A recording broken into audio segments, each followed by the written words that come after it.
Welcome to Chillin' 101. We hope this video helps. You need to act now. Open the deletion email or Google account security page and confirm the exact deadline.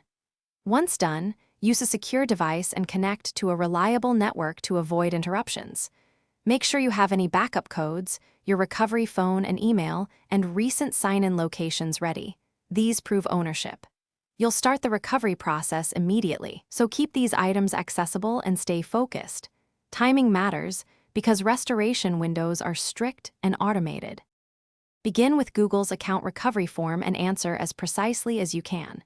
Use prior passwords, approximate creation dates, and locations where you signed in. Once started, progress through prompts in order. Do not skip optional fields, because Google weighs consistency across answers.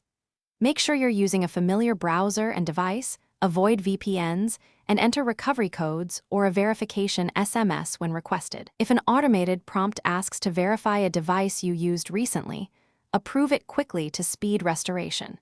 Once recovery succeeds, immediately change your password to a strong, unique one and enable two-step verification to prevent repeat issues.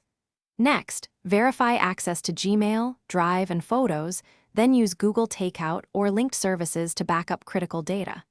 If the process fails, don't panic. Retry the recovery flow with adjusted answers, try different known devices, and use backup codes. If time is running out, contact Google support within the window and provide ownership evidence.